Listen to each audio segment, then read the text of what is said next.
everybody, and welcome back to another episode of BoldTakes and Bad Tempers. I am your host, as always, Zachary Ronaldo, better known online as Zach the Bold, and it's been a slow, boring week for me. I made a long-form video again, and we're kind of ending out the new year in a way that I'm making too many. I need to be getting back to the board. I need to go. I feel like I'm making a spin-off series that isn't what the point of the original was. I guess where I thought I would go in the direction of corners, which I'm working on, and I'm worked on the script, and I've read through the thing and whatever, and it's almost like a Metroid Prime 4 situation mentally for me. And corners for those, because it's not officially named that yet. Once I put out episode 3, we'll go back and change the title for episode 1, and episode 2 is the Office style parody where I have the 4 guys around the table and they review old AD&D modules. And the thing about that, I feel like I'm hyping it up too much, and I'm not trying to hype it up, right? It's just taking long for me to get to it. Because yeah, the talking head videos are great, but I have so much backlog that I want to talk about when it comes to Dungeons and Dragons, or the actions at a table, or what this would look like in a world build situation. And I keep coming back to the same thing where it's I want to work on corners. I want to work on that, and I want it to be good. So is it delayed? I mean, it's delayed beyond the delay. I feel like I'm Rockstar Games or something like that. I'm also covered in cat scratches. So if anyone feels worried for me or anything like that, do not worry.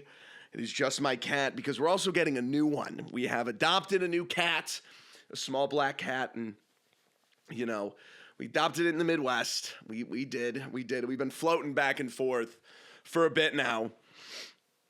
And we ended up getting a new cat. And the thing about, my girlfriend and I just want to show up. We go to this event.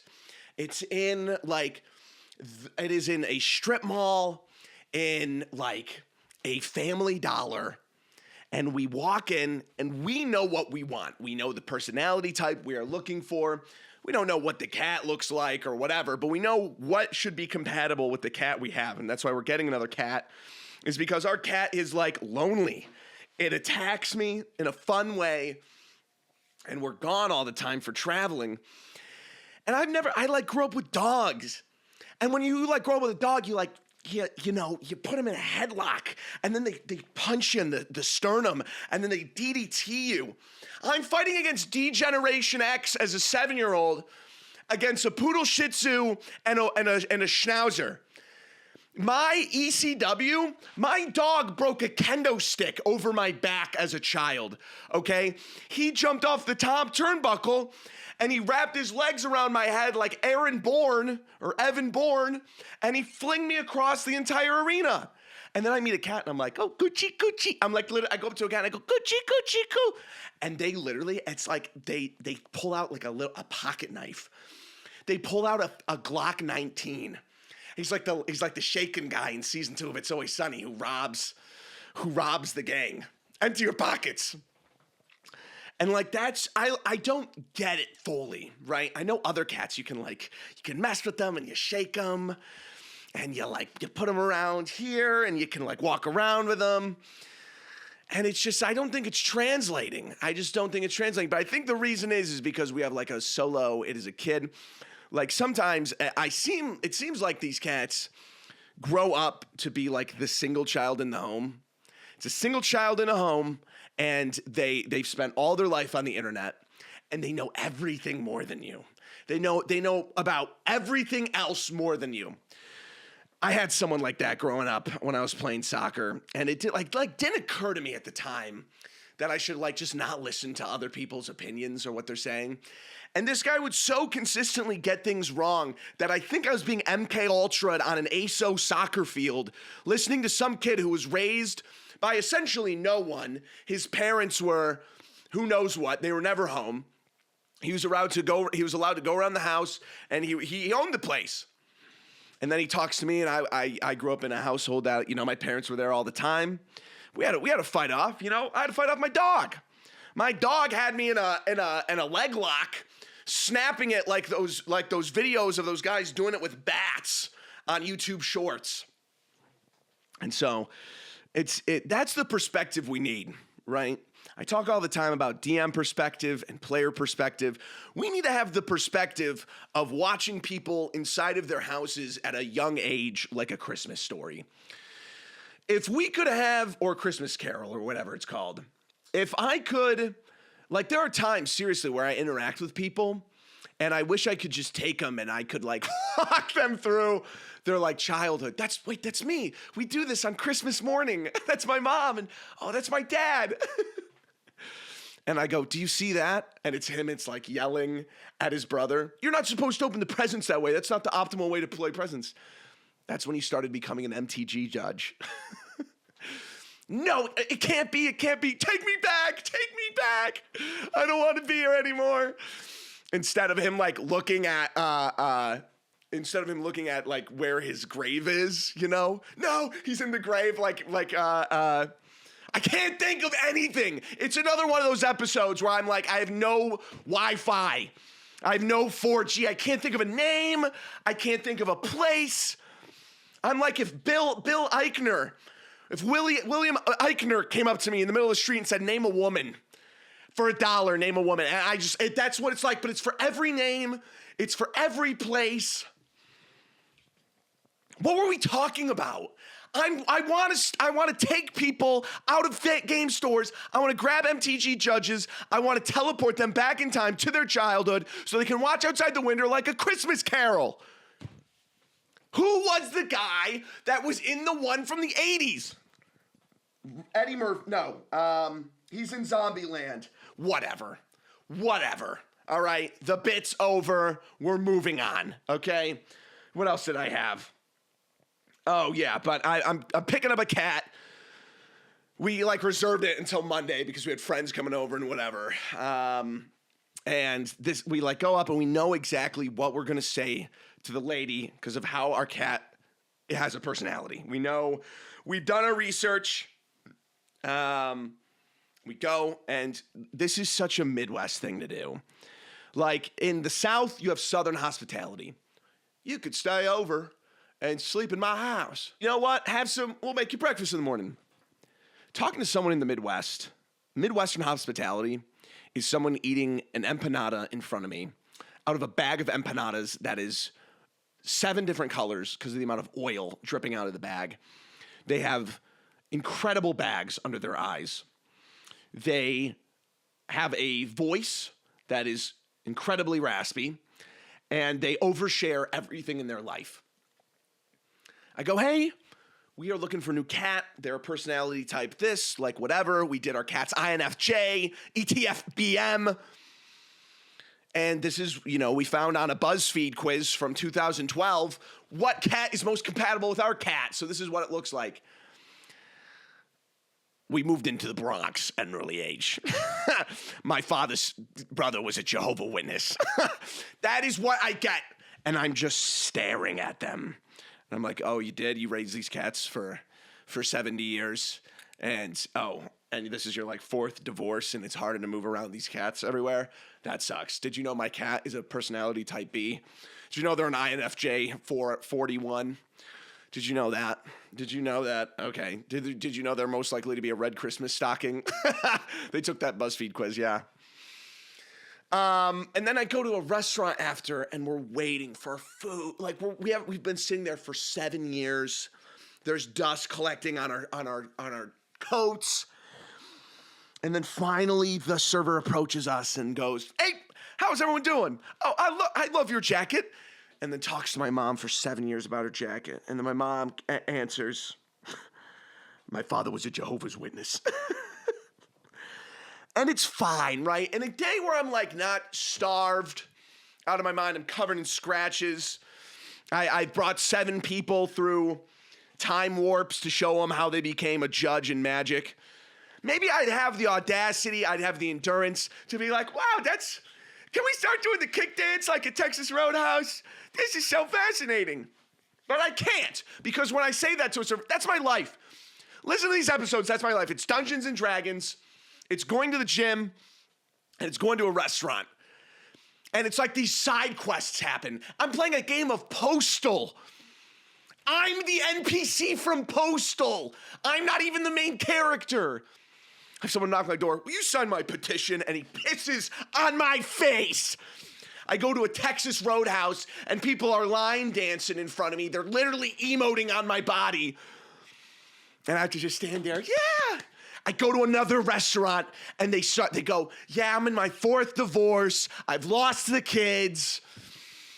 Yeah, I'm looking outside. They're like, yeah, I drive like a silver Chevy Tahoe. And I'm looking outside as it's getting repossessed. And someone's recording it on their Meta glasses and posting it online. I look across from there and I see a man handing out machetes to the homeless. They're posting it online. And then I see, no one else is paying attention because they have Apple Vision Pros being sent over from the data centers into their brain. And I go, is it me? And I look under the table and I see the postal guy. Will you sign this petition? And he pisses on my face. So that's how my week has been. I haven't done much. There is a magic rant in here at some point. So I know some of you guys don't like that. I do. I've been playing Arena again. So what do you expect, right? Like, we knew we were going to talk about Grand if you follow me on Instagram. And I want to make it clear. I want to make it clear that I am so sick of these. Should I do it now? I don't want people to like skip ahead. Do I have anything else? Let me check. Oh, there is one other thing. So we bounce around a lot. LA, Michigan, all the time. And we've especially been doing it. We've been staying in Michigan a lot more during the holiday season. All right. I had a donut and I had a grilled cheese and I had one of those gas station cappuccinos and my body's fighting me. My body's fighting me like I ate 17 things of cheese sticks like I did at Chili's last week. I'm in a cycle. I'm in, what is that, the ever perpetual torment machine? Where it's the guy and his skin is stretched out, he's turning the wheel. That's me, but I'm eating gas station concessions. I had a full grilled cheese with jalapeno cream cheese on it at a restaurant where my mother and the server cannot stop talking so they can pick the food out of the window. And then I go, we gotta get a sweet treat. And I get a cappuccino and I press the button and it diarrheas out this watery amalgamation of powder and hot water in a machine that has never been cleaned in its entire life. It's full of the same bags that Panera Bread uses for their soup. And it dookies out a cappuccino and I'm smiling. I go, this is gonna be nostalgic for me. And then I drink the coffee and I eat the donut and I go, my stomach hurts. My stomach hurts. So we've been going back and forth from like Michigan to LA a lot, and we've been staying here during the winter a little bit more, which is ironic and not how it's supposed to go, but holidays and family and all that. And in the place we stay in Michigan, the heat has been gaslighting me. The heat is the equivalent of the obelisk, the marker from Dead Space. That is what my furnace is that. My furnace goes from what is the surface of the sun? Like 50 million Kelvin? And then it waits until it is probably absolute zero when molecules stop moving until it kicks back on again. And I text my landlord this and I go, hey, landlord, we're having a bit of the problem with the heat. I tell them exactly what I just told you. They respond and go, it's been cold out. Bundle up more. It should be kicking on just fine. And I'm like, I see the numbers from Black Ops 1 and also like the runes from Dead Space. And I go, yeah, no, I think you're right. You're right. One of my buddies works in HVAC. Unironically, okay? As opposed to ironically working in HVAC. And so I call him over, and dude, they're just built different. Listen, I know. I'm not trying. Listen, I know this might sound bad, but it's like, it's Saturday. I want to sleep in. It's like that clip of the guy and he's in a private jet and he's like, I don't want to say this on camera, but I'm thinking of like a little bit of surf and turf that we can get. They're on like a private plane. But I like to sleep until 10 or 11 on a Saturday. Is that so bad of me? Otherwise, I'm going to the gym and I'm trying to think of video ideas and then I'm working on long forms. All right. And so my buddy comes over and it's like 8 a.m. And I'm rubbing my temples and it's fine. And I literally got to drag my bags under my eyes, suck them back in. And he comes in, he's wearing overalls. He's hungover. He's so hungover. And the entire morning, the furnace did not kick on. It didn't kick on once. And he comes the second, he's going up to knock on the door. Before, you know that scene in Attack on Titan when it gets really still? It's the first episode of Attack on Titan. The world gets really still. You can hear the sound of the winds. And on that day, humanity will never forget or whatever. That is where the lightning came down and brought in the colossal titan. That was the furnace kicking on right before he knocked on so he walks in and it's perfect. It's 75. We got palm trees growing in the living room. I got seagulls flying around, a lake in the middle. I have DJ Khaled on a DJ machine. People are selling snow cones. And he's like, oh, it's pretty warm in here. And I smack my head on the friggin' wall. I'm on the ceiling smacking my head like in Hereditary. And I go, yeah, if you want to check it out. And he's hungover. He looks through the manual. He looks down at the thermostat. He looks at the manual. It goes. He like the HVAC machine, whatever, the furnace. He comes back later. And I'm like, what do I do? What am I supposed to do? Am I supposed to watch him? Should I line dance for him? So I'm on my phone. I got the worst posture. I look like Charlie from Smiling Friends when he's not in work. And he comes back and he's like, yeah, it honestly, it should go from 72 down to 70. That's what it says the range is, and there should be no problems, honestly. Yeah, no, cool. That's cool, man. Yeah. No, I get it. Yeah, yeah, no, it must be me. It must be me. I start seeing apparitions of my dead wife going around, holding onto the shoulder of my buddy, this HVAC guy. That's right. Soon we will all be the furnace. I go, okay, all right. He leaves. Furnace kicks off. I'm freezing. I'm melting. Kris Kringle's in the corner. I'm literally. It's Metro 2033, dude.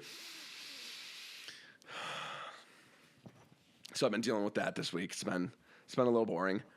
All right, we'll get into the Magic rant. I'm sure there's one guy who always puts the timestamp and when the Magic rant is over, so we'll get into that. But I just want to say, it's not a rant I haven't had a million times before.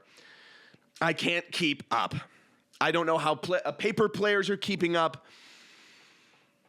I don't understand why this is the system. I mean, I do understand why this is the system in Magic the Gathering Arena. I know that the idea is you will buy gems and it is the Clash of Clans, it is the Farmville, it is the method that has never failed. The meta changes with the exemption of Spider-Man because that set was dog water and I don't want to hear anything else about it. I don't want to hear anything else about it. It did irrevocable harm.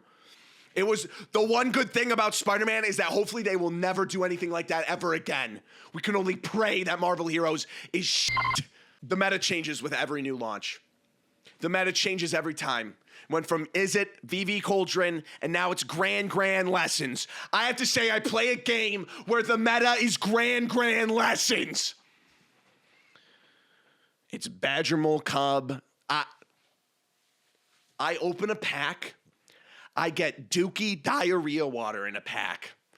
I've never pulled a wild card in my life. All I want is to be able to break down my cards, grab the bits, and for every 4 wild cards I break down, I get 1.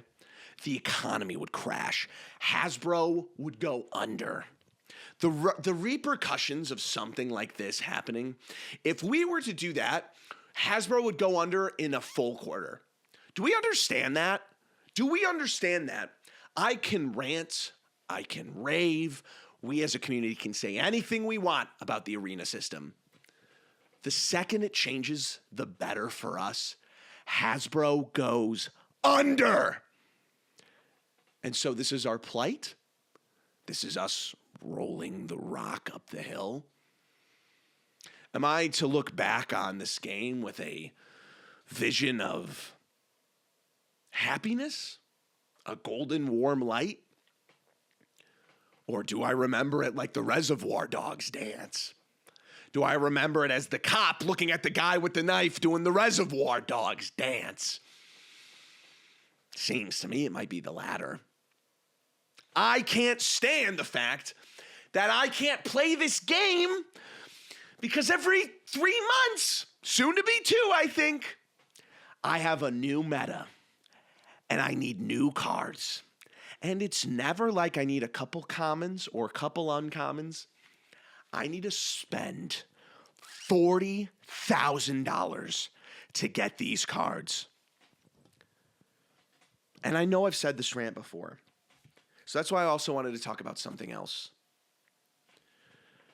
Magic is incredibly difficult to get into. Magic the Gathering. Let's walk through a conversation someone might have about Magic the Gathering and getting into it. I will try to use 2 distinct voices so that those who are listening know what I'm saying. This is person 1. Hey, buddy. I just wanted to introduce you to Magic the Gathering. It's a card game. It's kind of like Yu-Gi-Oh!, which you play, and you could play this. Oh, okay, man. Actually, you know what? I'm going to retcon that. Hey, buddy, this is Magic the Gathering. It's a card game. We all play it together called Commander Night. We'd love to have you sometime. Okay, yeah, cool. Is Magic, is it like cheap to get into? No. Okay. Is it like accessible with the rules? Absolutely not. Oh, okay. Is it like fun to play?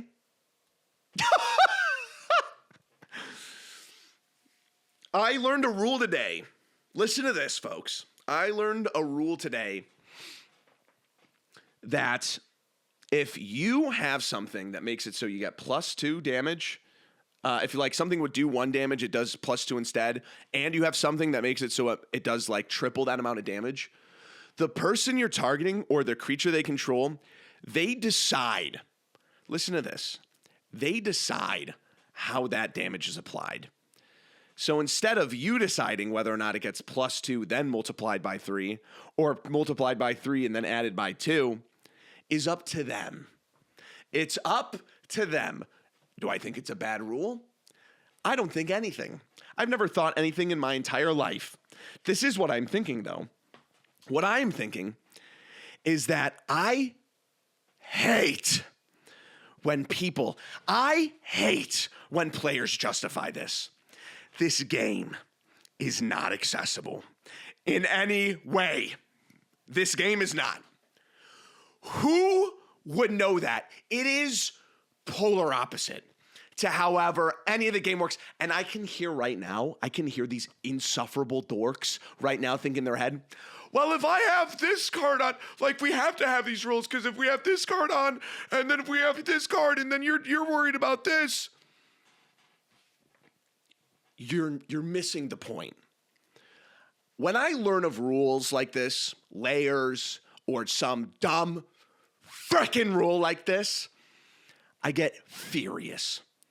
Because it's so stupid and inaccessible. Well, we gotta have these rules because in Modern Horizons, they added a card that really messes this up. We gotta have it. We gotta do. And that's fine if we do have to have that rule, right? But you gotta admit the fact that it is insufferable that we do have to have that rule. That reading the card does not explain the card. And if these masturbatory, they think they're brilliant, literally, like they feel their heartbeat in their brain. Some judges are great. I love judges in Magic. They're underappreciated. They used to be represented by Wizards, and they're not anymore. I don't know if they used to get paid. But if we can talk about people in a Magic shop who smell or are a little bit weird, or maybe they don't go out that much, then we can talk about the fact that some of these judges in Magic are like Reddit mods. That some of these judges in Magic literally get into this so that they can be the one that knows everything about it in their pod. Oh, so they can know everything about it at their local game store. And there are judges who are great. The majority of judges are great. And that's awesome. But they do not get diplomatic immunity from being like, well, actually, it makes sense that we need. You can say it makes sense all you want for a card to say when this creature attacks, and if they came in during the attack phase, tapped and attacking it, they're not attacking, you're insufferable, and you're a dork, and I can't stand you. Have some kind of self-awareness, some kind of entity awareness that is not really intuitive, and that sometimes it seems like these rules are put in so someone can go like, well, actually, it's not. Technically, that's not how it works. Oh, well, technically, if we look at I can't stand it. I can never stand when people are trying to be incredibly smart. Listen, so what if I don't know the Korean War when it was, all right? I'm a product of public education. But you know what I'm not? I'm not a product of me trying to think other people think I'm smart. Dude, oh my God. Dude, oh my God. Just turn off the pod. Just turn off the pod. It's like Berlizzi. He's there in the green screen. I'm just going to end the stream there. I'm just going to end the video there. All right. I think that's it for me for what I wanted to talk about. It was really a boring week. I have been doing nothing but working on like long form stuff, but we'll be getting better about it, especially in the new year. We got a lot of exciting stuff coming up. So we're going to be, I want to get back to making a bunch of shorts and stuff, and we'll be getting that. Oh, I wanted to say one more thing. When I was a kid, I loved video games. And the idea when ThinkGeek was around, when Loot Crate came out for the first time, let's say that right now. Do you know how cool that was? My brother got me little minis on ThinkGeek of Castle Crashers. And to me, it was like he imported it from like Bangkok or something. He had to like jump through customs hoops to get me something like that. And I go out now to something like a Meijer, a Ralph's, a Walmart, and I will see just loaded up aisles with like video game merchandise. And we miss that. And I'm not like the people who grew up in the arcade era or the NES era, the 16-bit era. Well, around the 16-bit era is when I started. I would have loved something like that. I would have loved the amount of video game movies and TV shows that are coming out. And now that we have them, you know what I had growing up? I had House of the Dead, the movie. The House of the Dead, the movie. You know what the House of the Dead, the movie has in relation to the House of the Dead, the video game, the arcade cabinet, light gun shooter? Nothing. I don't know. I haven't seen the movie, but I've seen the movie, but it's bad. I never thought I would see the day where I'm getting a little fatigued of seeing the exact same plot line from a video game just put into a live action. I'll be honest with you guys. Respect, whatever, to like I don't even care. I don't see the appeal of these live action animes either. Even like One Piece, I know like the One Piece fans love that and whatever. I don't see the appeal, and I'm starting not to see the appeal of these video game movies. FNAF 2 came out, haven't seen it. I haven't seen FNAF 1 either, so I'm not talking about those. But it's just like I feel like I'm getting fatigued of this, of just having, it's like we have two directions. We can have the literal game you've already played, and there's like 5 tweaks to it. There's like 5 now canon changes. Now canon, disregard the actual source material because this is now canon thing. Like already game you played. And then on the other hand, it's like we have never read the source material ever. We refuse to play the games. We refuse to play any of it. And we're just going to change everything for the worst. We're not going to like try to make it so that you see through the UNC, like whatever, the eyes of the ODST soldiers in Halo. We're just going to remake it. We're just going to remake Halo, and there's just going to be bits and bops. That is what these are. They're bits and bops, video game movies and shows. And then you have like Fallout. It's not my thing. I role play a lot in my head when I play role play games, shockingly. And I like gritty media. So like every time I play Fallout, it's like ultra gritty because like I make it in my head, ultra gritty, even though it'll be like whatever. But it was not for me, and that's okay, right? Like I don't like Avengers. I don't like the Avengers movies. I don't like Marvel stuff, and that's fine. Like I actually don't really have a problem with it. I think it's kind of cool that it's like doesn't show everything. Like it doesn't show everything we've already seen in every Fallout game, which would be incredibly hard to do, but whatever. It's more like a montage of homages mashed together, and that is what the show. It's a good show. Like whatever. I watched the first like 2 episodes, 2.5, and it just wasn't for me. Like I'm sorry, there's too much to watch. If I can't like enjoy something, I don't have the time to just like. Well, I guess if I power through, I did that already with all of John Green's books. Hank Green, which one is it? Fault in Our Stars, author John Green. Listen, no flack. The books aren't made for me. I read Fault in Our Stars. Didn't like it. Didn't enjoy it. A person in my class says, all right, read Paper Towns. No offense to John Green. I have never disliked a book more in my life, but I listened to all of Paper Towns, audiobook. I know Margot Roth Spiegelman. I know Hazel Grace Lancaster. And then I go, I really don't like it. I don't like this book. Same girl says to me, okay, well, you gotta read Looking for Alaska. You gotta read Looking for Alaska. And they had me in the first half, and then it just tanked. And then it was bad. So I've done it before, right? And that was like 10 years ago when we had all the time in the world and there was like 5 things coming out maybe. And now it's totally different. You need to get me in the 2. Because I gotta watch jade cutting videos on TikTok otherwise. My time needs to be there. But I can't stand it. I'm getting a little fatigued by it. I want like more unique story than just like the game. The game when live action. The game but live action. So, but I really liked The Last of Us was good. But I can't keep doing that. I can't keep watching the same thing that is 1-to-1 replication of the show, the game. What am I saying? Howdy, Mr. Bold. Love your podcast and your videos, so I wanted to pitch an idea for a short. I forgot I put this in here. This is what I read up to in the email, and then I put it in here. So we're reading this fresh eyes together. Scene opens with a couple of blue-collar boys who just got back from their roofing and concrete jobs. And they want to start a game, but at this point, none of their friends want to or can make the time to play anymore. So they have the idea to add an AI to fill the party, but the whole time, all the AI does is drop Skyrim loading screen tips or lines so cringe it makes you contemplate your own morality. Example, one of the player's characters is introducing his rogue. So the bot unprompted interrupts your rogue. Your rogues are sneaky, sneaky, sneaky. Hard cut. Stealthing can make you more effective in combat while the rogue is fighting for his life.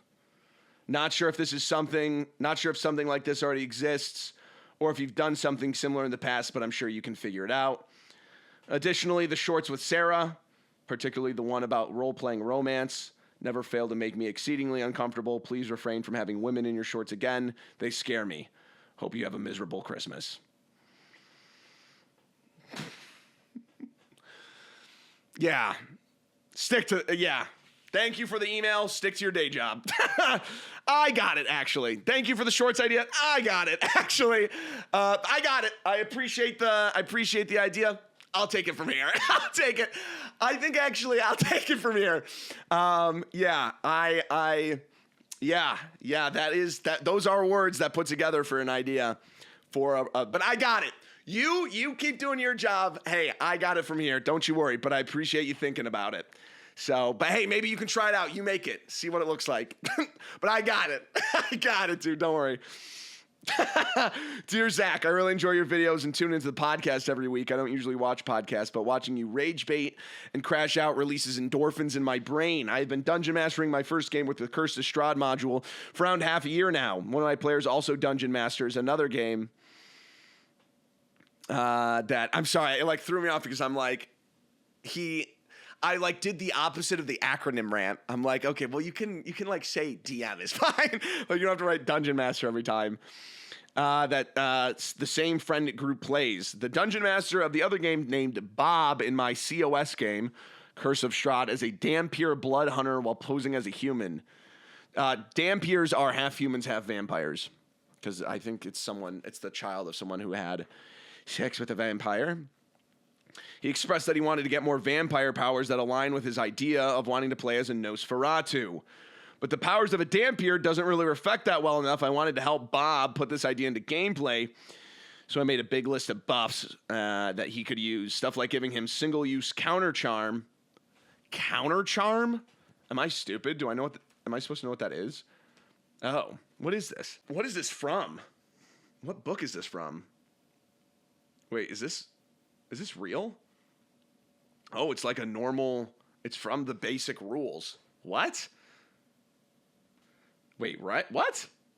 At 6th level, you gain the ability to use musical notes or other words of power to disrupt mind-influencing effects. As an action, I was thinking like physical charms. This makes sense. Like, you don't want to get charmed. Okay, as an action you can perform that lasts until the end of the next turn. During that time, you and friendly creatures within 30 feet of you have advantage on saving throws against frightened or charmed. A creature must be able to hear you to gain this benefit. The performance ends early if you're incapacitated or silenced. Okay, that seems like... What level? Oh, wait, is this a feat? What is this? Oh, it's a feature. Oh, okay, so it's a class feat. It's a bard class feat. No wonder I'm so confused on why I've never heard of this. All right. Yeah, I guess. Like, that's a thing. That's a thing that does something. I've never heard of that in my life. An altered version of 3.5's Rebuke Undead. Do I even, like, want to look up what that is?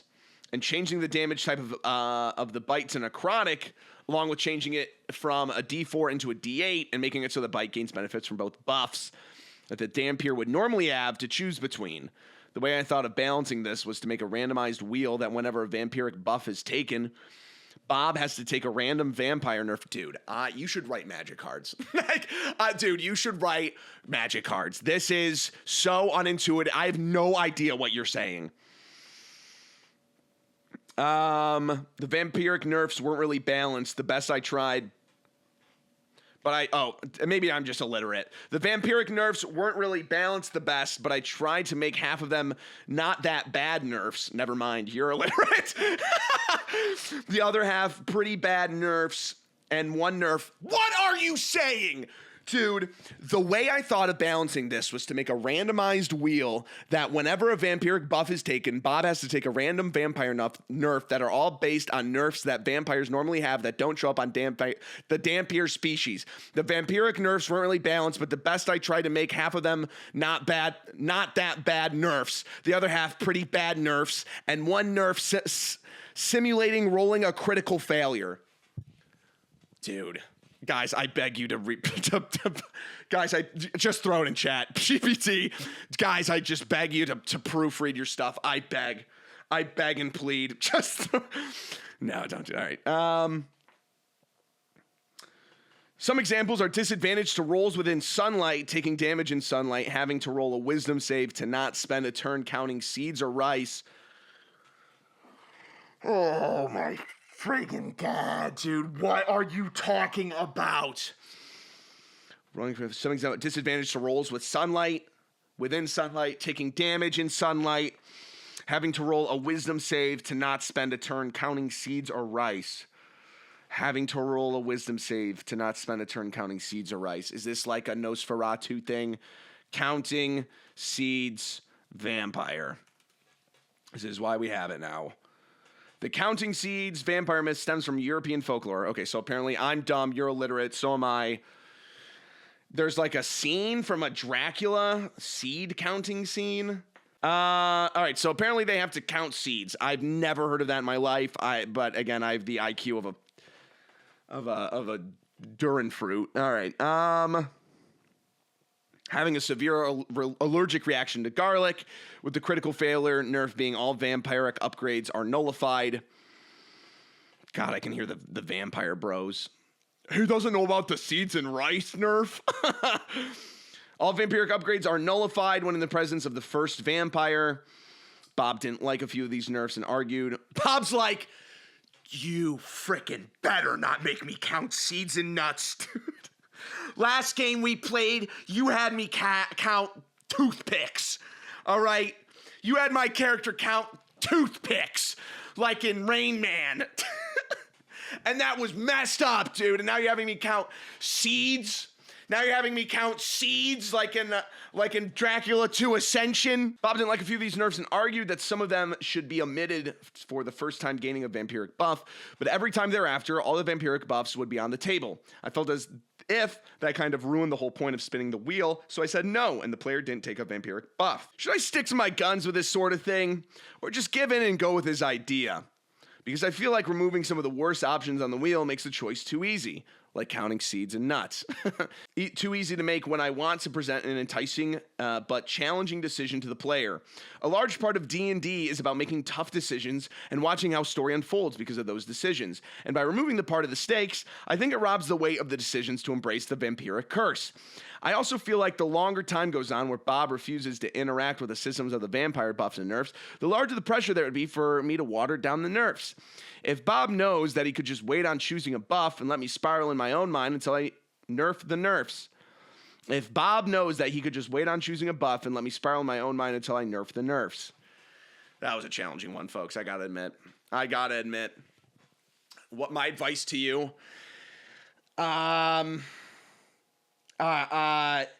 Listen, if you're worried about like later on that the nerfs are going to stick around and be too bad and the actual buffs, like why don't you just upgrade the buffs as time goes on?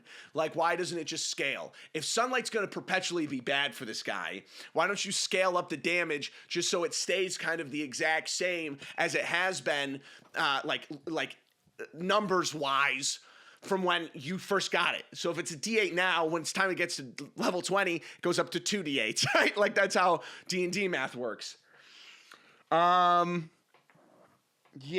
it depends too on how much you utilize this stuff. I don't think the sun comes out and like there's a night and day in Barovia, but does the sun come out? Does the sun come out in Barovia? Isn't that like a thing? It's always sunny in Barovia. There is no sunlight in Barovia. There's a nighttime and there's a daytime. But yes, it's not sunlight. Vampires can... Well, this is from Reddit, so whatever. Yeah, Strahd keeps the sun from hurting vampires. Like, that makes so much... So you're running a Curse of Strahd campaign, and one of his nerfs is that he can't see sunlight? Can't see sunlight. Can't be in sunlight? That doesn't make sense to me. Or did I read this wrong? I'm not even going to go back and reread it. This is like 4,000 words. This is a college thesis. I feel like I should be getting like a PhD for reading this thing. Yeah, I don't know. Keep the rice and peanuts thing and just add more of that. Make him so he counts rice and peanuts in your game. Make it so he's in a Texas Roadhouse whatever. I don't know. Did someone die? Is that why we did it? Dear Zach, first I want to tell you that I love your podcast and watching it makes me smile from the bottom part of my heart. I like hearing your thoughts on the state of D&D, and I'm happy to talk to you. Happy you talk about Magic the Gathering, even though I never played it and probably won't. Stay away! No, it's great. I was an ambassador.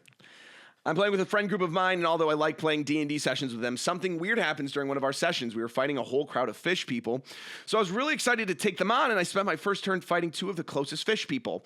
But when it got to our cleric's turn, she used Fireball with her action, and then Fireball with her bonus action using Meta Magic Adept.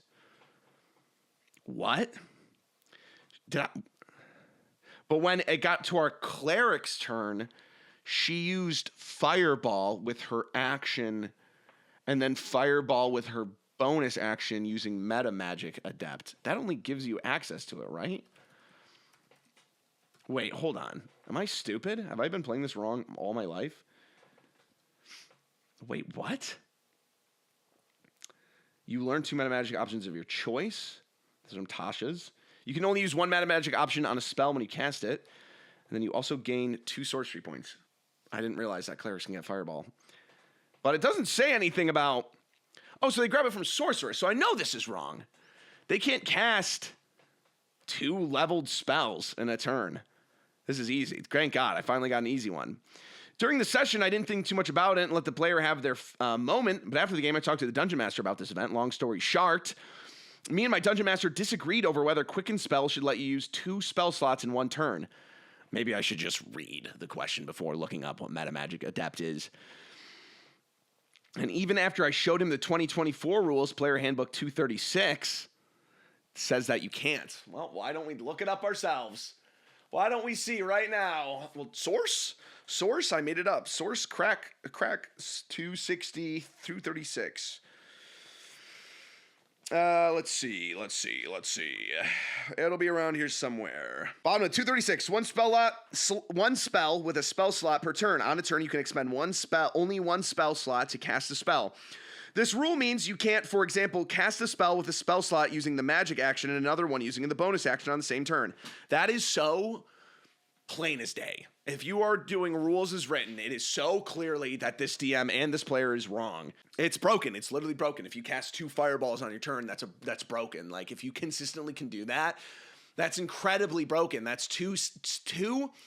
That is 12d6 at level 5. Like, are we serious? In one attack?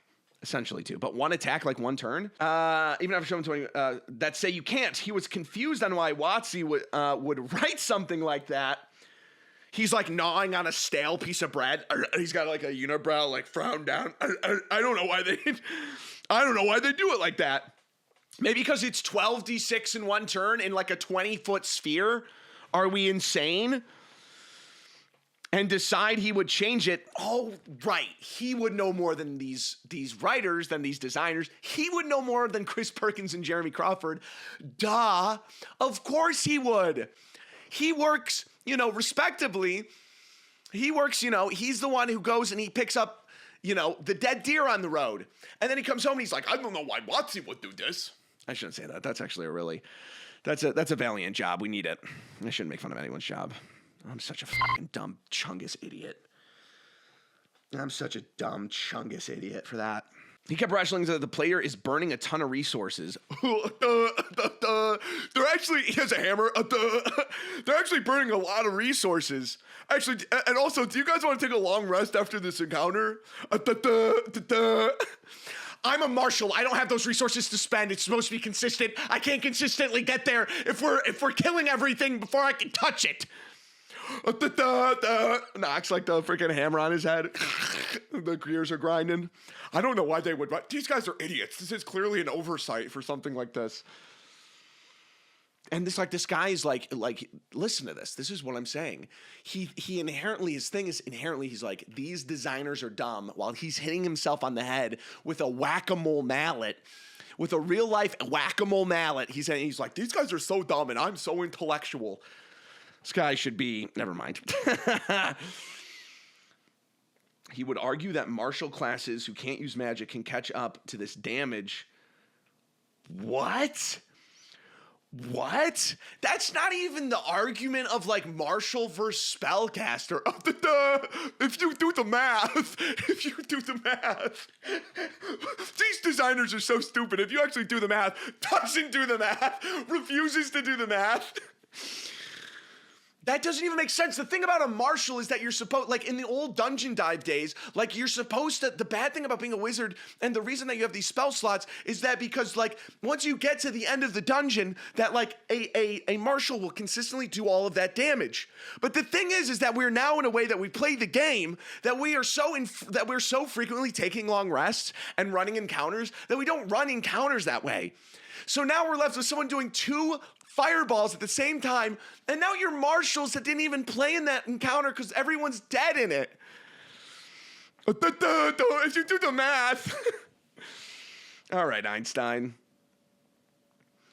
He would argue martial can catch up. Like, what does that mean? He can catch up. Like, yeah, if the cleric, the marshals could catch up. The marshals could catch up on damage, right?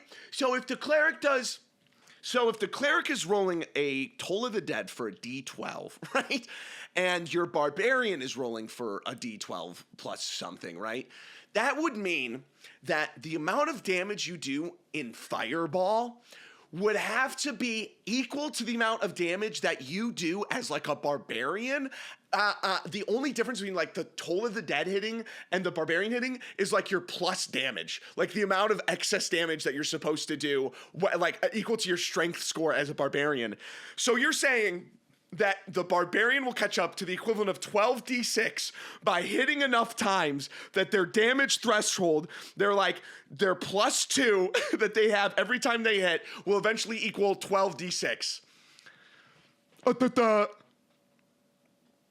He would argue, but I did the calculations, and even a level 5 rogue hitting with critical with sneak attack doesn't come close to the same amount of damage as a level 5 sorcerer using 2 fireballs.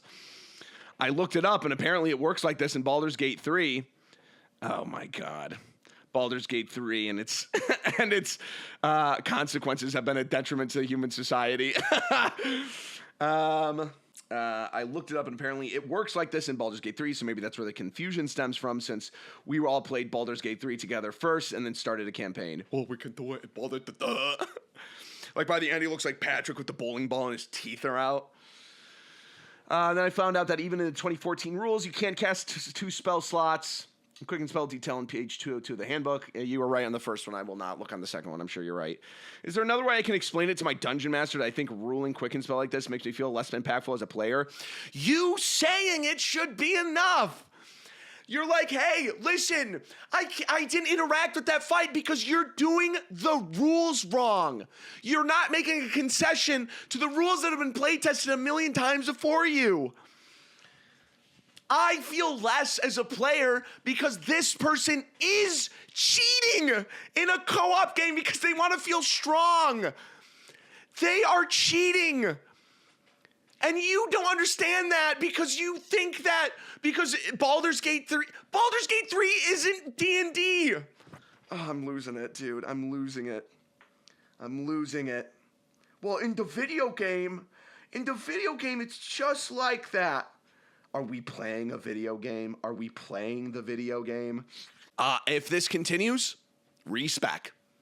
If you're going to say, all right, well, if my class is going to stay vanilla and you're going to allow an exception for this homebrew rule for this character to be inherently way more overpowered, why doesn't everyone just be a sorcerer with 2 fireballs in 1 action?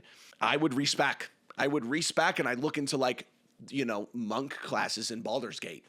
Look into monk classes in Baldur's Gate, how those act. Those things are incredibly broken. Respec. I'm serious. If they're not gonna concede on their argument that this is not broken, you have to say this is a detriment to me playing and having fun because this person's hogging the spotlight because they're legitimately cheating. Then I want to respec into something that's stronger so I can match that level. That's what you have to do. That pisses me off. This stupid idiot DM who thinks he's so smart. Well, the resources. If we look at the resources, it's like that in Baldur's Gate. Everyone's incredibly intelligent. Let's get into some super things, shall we? Predator Gamer 4607. Dude, I gotta get caught up with all the Predator content. That was another thing I loved as a kid, is Alien vs. Predator, Predators, Aliens. I loved Alien 1. I loved Aliens. 3 was not a fan. Alien Requiem. I mean, it's Alien Requiem, right? I love Alien vs. Predator 1 and 2. I love Predators. I do love Predators. The movie, the one, wait, hold on. I love the Predators. What? Predators, not the 2025 film, the 2010 film. But I love Predator 1, I love Predator 2. I actually think Predators is pretty good. The 2010 film, that was a 6.4 on IMDb. That's not as bad. Oh my God. All right, hey Zeke Boldsworth, been loving the podcast so far. Dude, I need some water. I found you through your shorts, and I love your sense of humor. Mad ramblings, you never fail to make me laugh. He sent in $5, by the way. Thank you, Predator Gamer. Appreciate you.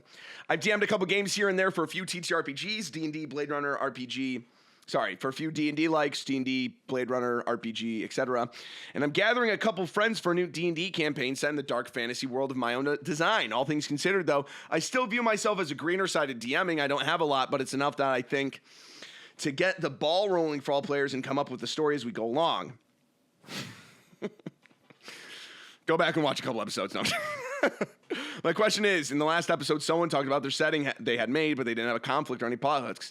Having heard this, I'm a little paranoid, you should be, since I don't have proper story thought out as of yet, with my current thoughts being the setting itself is the conflict. That can work, but the setting needs to drive like a plot. Like there needs to be a conflict. Like the conflict, like I understand the setting can be the conflict, but like there has to be, the reason that a conflict exists is because, the reason a story exists is because something happens to set off the events of the story. So what is that, right? Basically, the world is immersed in darkness that was caused by unknown factors with necromancy. By unknown factors with necromancy and night creatures roaming the land. This dude played Twilight Princess once. Just kidding. I'm joking. He played Metroid Prime 2. And terrorizing the living. Think gothic stories like Bram Stoker's Dracula mixed with the atmosphere of Castlevania. I'm sorry, dude. I'm really not trying. What are you talking about? With the those are both. Okay, so gothic vampires. Okay, so imagine a gothic vampire story mixed in with a gothic vampire story. No, okay, like the action of Castlevania and stuff. I get it. And monster hunting aesthetics of Witcher and the former for what I'm going for. Aesthetic of Witcher and the former for what I'm going for with a much more dark and depressing setting. So think Bram Stoker's Dracula. Think Grand Meridian. I have no mouth and must scream, and I don't know. And imagine that way darker. Since my game hasn't properly started as of yet, when I'm typing this out with my character creation for my players not have been hashed out yet, I've still got time to develop something concrete, taking what my players and their characters want out of the world, of course. Regardless, I was hoping you can lend it some insight if I need to do more or if I have a solid jumping point. Thanks for taking my time to read this. Once again, I love your content and look forward to seeing more. Thank you for the 5, and thank you for the great question. You have a great point. You have a great place. You're at a great point in a great place. You have the world set up. You're passionate about what you're going to write. This is perfect, right? The thing is like, if you don't have anywhere to go, your players are eventually going to get lost. Think of it like when you're hiking. You have to look at a tree and you walk towards it. Man, I don't know. This is like a Mythbusters thing. I don't know if it's still true to this day. You look at the tree, you walk towards it. You make the next landmark, you walk towards it. Next landmark, you walk towards it. Because I think because of the way that like magnets work or whatever, or like 5G towers, we walk in circles if we don't look at those landmarks. And that's the same thing with this story. You got to have an outline. You need a landmark to go to, right? The conflict cannot be the world. The world can be gloomy and depressing, but that doesn't mean inherently there's going to be a story. You will make the story like out of the ashes of whatever, but it's not going to be like a great one. Like it needs direction. I don't even think, like, even if you have a sandbox game, which I don't like, there needs to be some kind of conflict. Like the conflict can't just be the world is dark and sucks, right? Because then you're like, all right, and you start in the world and it sucks and it's whatever. What would you guys like to do? Inherently, I guess, like if you say that, they're going to try to make the world not suck, like figure out why the world is dark and full of vampires, especially in 5e where it's like a heroes, like it's a power fantasy, you know? You got to figure something out. Figure out what is, like, do you want it to be political espionage? Do you want it to be like really big grand scale, good versus evil? Do you want it to be, you know, what you want your game, like, conflict to look like is what you should be thinking about, right?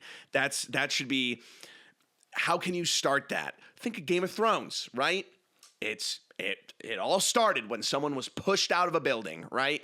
How did that set off the events of literally the entire rest of the show? I think you're on a great path. I appreciate your support for the show, but I think it is a bad thing. I think it's a bad thing if you do not tell your friends some place to go. Some conflict arises. Jackson Thomas Freedom Ennis sent big $15. Hey, Zach, just got done at my shift at the blue collar of white collar jobs, software development. Days like these make you wish for when you could. Days like these make me wish for when you could make an honest living, like back in the coal mines, when you could it was so much simpler when we could just buy stuff at the company store and I could never get out of it. Wanted to get your opinion on a recent session that I'm not sure I handled properly. I'm a new D&D player, and we're about 6 sessions in. Our DM made an NPC that travels with the party and acts as a companion on quests in the main story. Not a bad thing. Maybe I'll talk about this in a long form video at some point. Companions are not the worst thing that can happen, right? I think in a video game it can. I think in D&D you have like more leverage to like navigate the party in some ways. But having a DM NPC, and I know you're new, we call them DM NPCs, just in case you know, D&D is full of dumb acronyms. But this is a DM NPC, and like it's usually used to like guide the entire party like where they need to go so they're not so lost. It's a way of like railroading, but it is I think it's a fine tool to use when sometimes the story calls for it, right? But they can get out of hand, and then the DM can use the NPC to take over the story. At our last session during a long rest, a couple of other players and I voted to exile the NPC from our party because he was constantly screwing things up for the party. Okay, so yeah, like this is already, I can tell, is like a problem. Like your DM should not have an NPC that is a problem for the party. Not only that, he was constantly roasting our characters and it just wasn't funny. The problem is that the DM was making fun of me, dude. The problem is that the character is essentially a self-insert for our DM. And as we exiled the NPC, one of the players called the NPC annoying and unreliable. And the DM as the NPC started defending himself. Yeah, you're annoying and no one likes you, dude. The DM. No, he's gonna turn around and says, no one likes you actually. And like, I bet you're one of those people that makes it so that like we have a board game night and you don't show up to the board game night, even though you said you would. My grandma was in the hospital and I made they made 5-layer bean dip maybe. I don't know. It got super weird fast because it spilled out into real life and suddenly it wasn't about the characters anymore. And now no one is talking to each other. How could we have handled this better? Is it possible to patch this up? I've grown pretty attached to my Gloomstalker. Thanks, Mr. Bold. This sucks. Yeah, I think you got to like air it out. I think you just got to be like, guys, I think you got to talk to the DM. The DM, I want to know how new this DM is. That's so insane. This is funny enough. Jackson, Thomas, Freedom Ennis.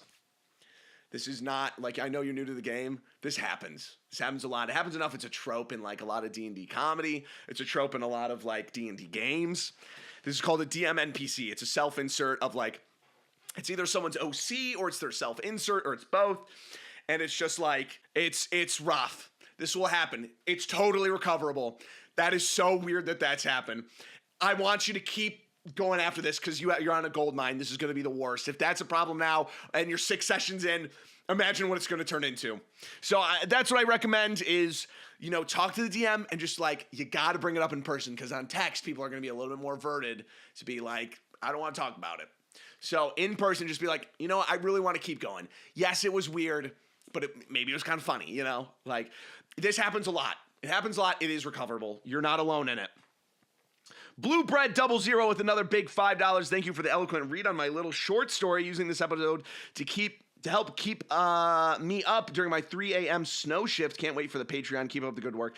I love the brother boyfriend D&D skit. Oh, thank you. I appreciate that. Yeah, I know the shorts have been so infrequent lately. I'm hoping to record 2 tomorrow. I even bought props for it. Dact78 sent in a big $10. Hey, Zach, I recently became a weekly listener of the podcast. Just wanted to say thanks for giving me something to listen to for one of the 12 hours of my overnight snowplow shift. Dude, it's been snowing like crazy in Michigan. Dude, thank you for your service. Thank you, tow truck drivers and snowplowsmen. I do appreciate you guys. I always make sure to go out of my way now whenever I see like an ROTC guy or like someone who I know like does not want me to thank him for service. Because I got like a couple buddies. I got actually a lot of buddies in the military, blue collar buddies and military buddies. Like, come on, guys. I was raised in the Midwest, and like I will always go like I'll see him for the first time in like the bar or something for a while, and I'll go, dude, thank you for your service. Let's give a round of applause to our servicemen. I go like this.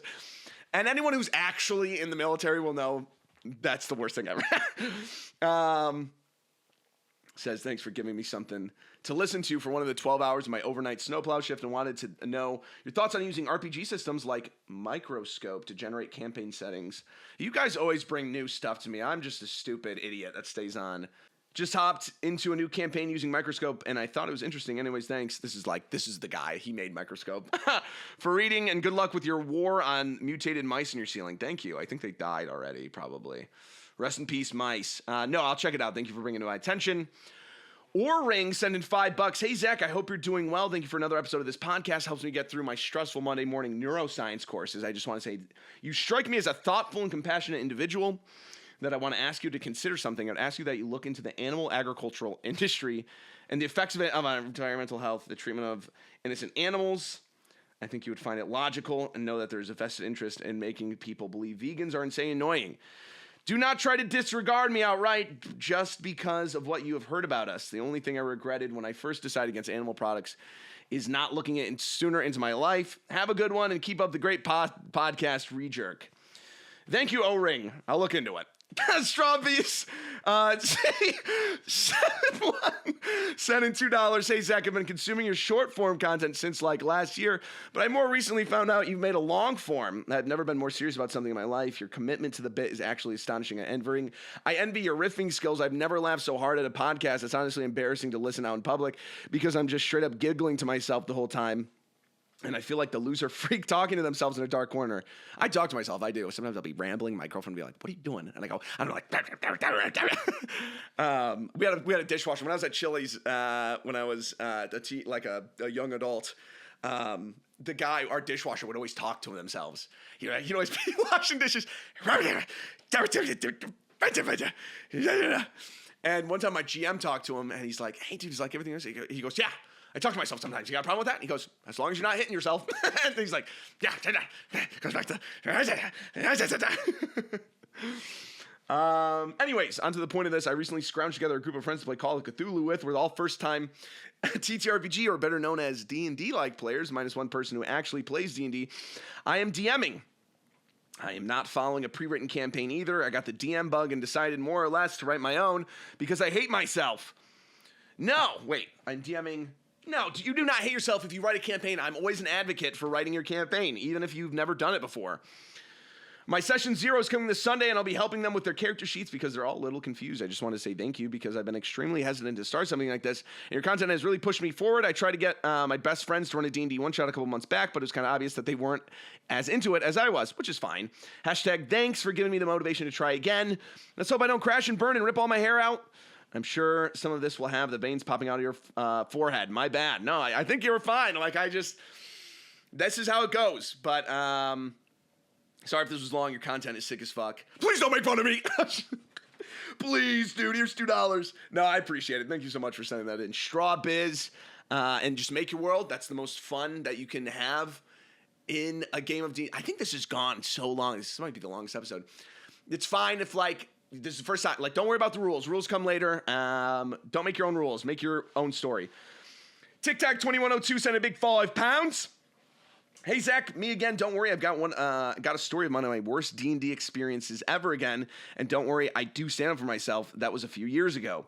I just wanted to write in and tell you about how last year a Brit experienced a Texas steakhouse for the first time last year and saw the staff get up and do a line dance. It looked like the most depraved, torturous American thing I had ever seen at a restaurant.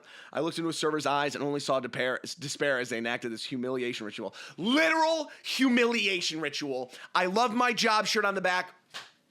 Hey, do your boots keep do your... Oh, man. I was also the bread was very sickly, sweet, and gross, but it was unlimited. Loving the pod, and I hope you're having a good day. Jack Daniels, 421, sent in $5. Hey, Zickery Bold. Loving the podcast. No other channel gives me the sort of deranged ranting that compares to the homeless person who does crack outside my local 7-Eleven. Enough flattery, though.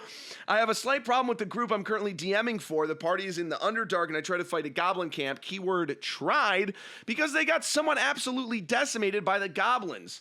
I don't normally try to make combat very difficult, as I find it much more enjoyable to have fun fights that encourage players to use their abilities and think creatively. However, my players didn't make any plans for attacking the camp and didn't scout because they ended up getting into a fight with a mimic right outside the camp, which attracted the attention of all the goblins.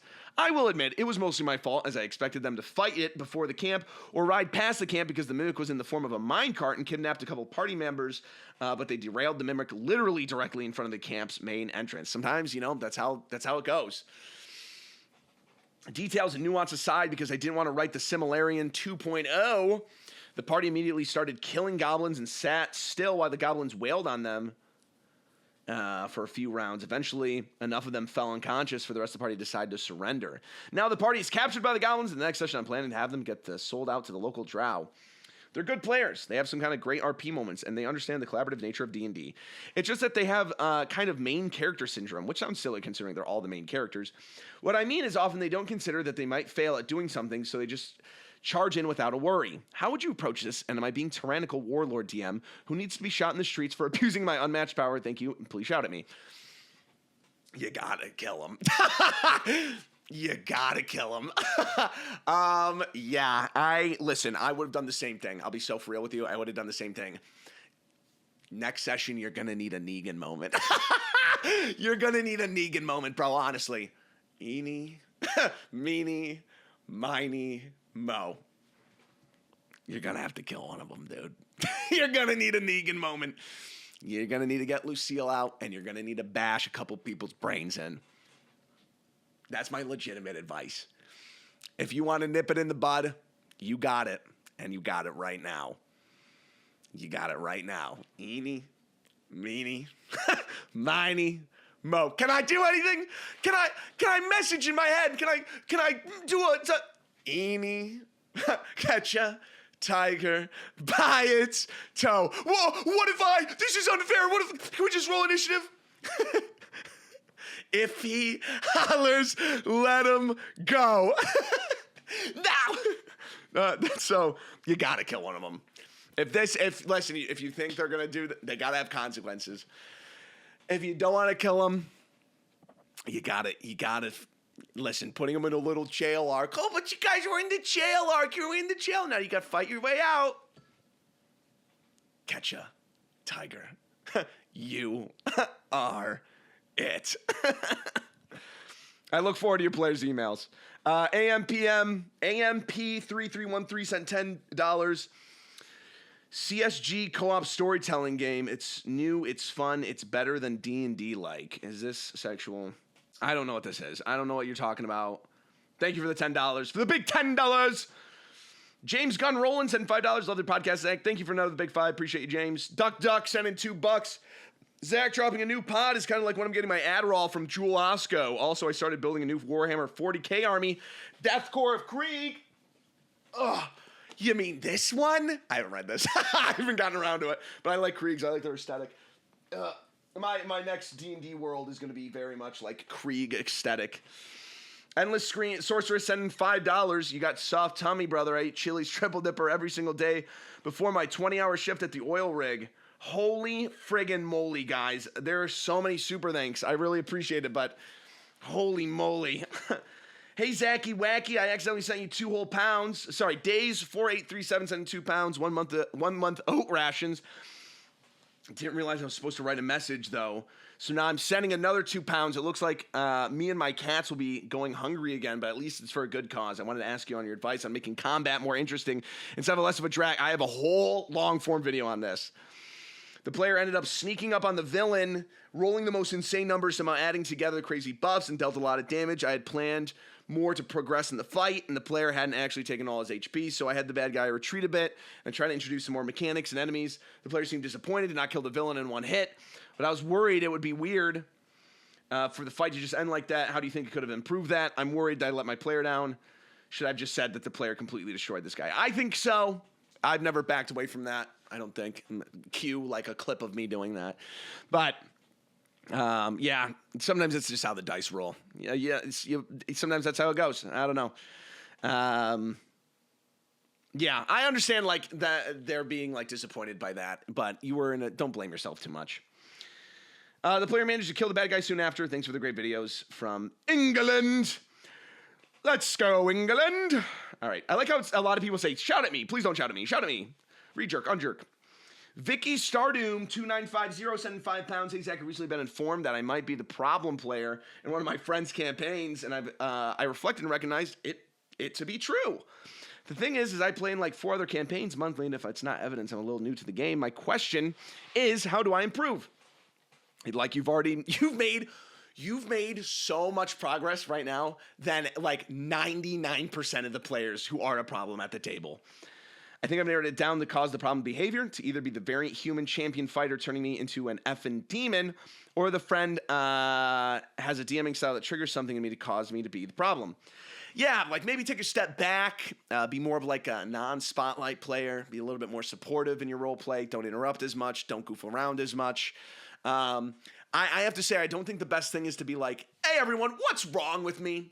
What do you guys all not like about me? I would say don't do that. I'd say probably not, because people will start making stuff up, because they'll be like, that was a good one. Wait a minute, I can top that. I actually don't like the way you smell, and I don't like your credit score. Like, don't do that. I think you clearly have the self-awareness to be figuring it out now.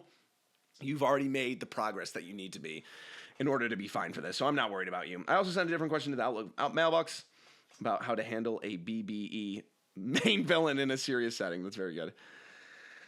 All right. I have two more. Kai Bakayo sent in a novel, sent in $10.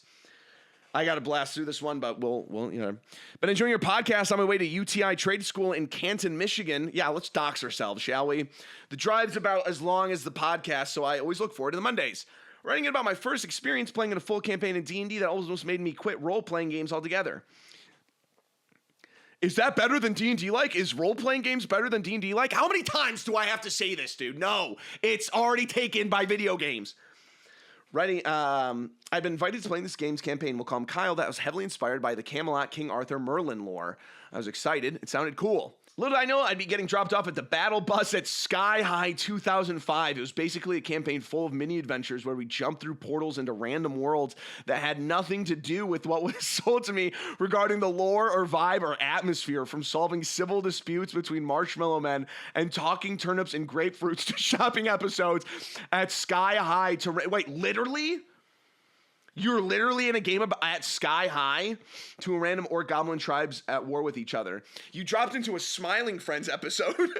None of it ever really made sense, but at the time it was more fun to participate in Sunday nights than to not. God, I'd hate to be that DM. It was better to just hang out with them on Sunday nights than not be there, I guess. Over a year and a half, we only did one mission pertaining to the lore of that campaign that was supposed to be about, and anytime our party was in real danger, a random level 20 DM NPC Sky High, from Sky High, this is literally a Sky High game, would show up and save the day. He had one for every class in 5e. Very cool stuff, bro. Anyways, the worst of it went when the equivalent of a particular country in Europe during the early 1940s anti-magic world, oh my god. Our mission was to parlay politics with the reigning powers to abort their diabolical quest and vanquish all we from their country with an anti-magic nuclear bomb. What? Dude, what? He goes, this is going to be like the Knights at the Round Table. It's going to be like we played in this mini adventure for over 3 months weekly. Every single decision any player made the entire time just so happened to be the literal worst decision that we could have made according to our DM. Not a single NPC liked any of our characters, not even the quest hook characters that we were supposed to meet were helpful at all. It's like our DM prepped for 10 minutes and said to himself, if anything doesn't go according to what I prepped, then they're out of luck and I won't improvise. From a magical rabbit rogue who somehow joined, oh my god, and snuck into the government headquarters, killing a man in a room, and there were no witnesses, and the DM saying, that's so crazy. That was the one guy who had any power in the political chain here that could have helped you. What a douche. The only guy he interacted with, dude, guys, dude, who are your friends? Who are you making friends with? What is happening? To his obvious DM NPC, literally lighting my Viking warlock up with dual revolvers in an alleyway in the first 5 minutes of entering this place. Zach, I want to let you know we're all 8-year-olds, by the way, and this is happening on recess. To enter a liminal space to speak freely, he prefaced this mini-campaign as being super anti-magic and using any magic would have massive repercussions. Dude, oh my god, talk about the trifecta of... Dude, the trifecta of everything bad in a D&D. And as he misty-stepped away and across rooftops, only for guards... He was actually pushing and pulling, in Mistborn.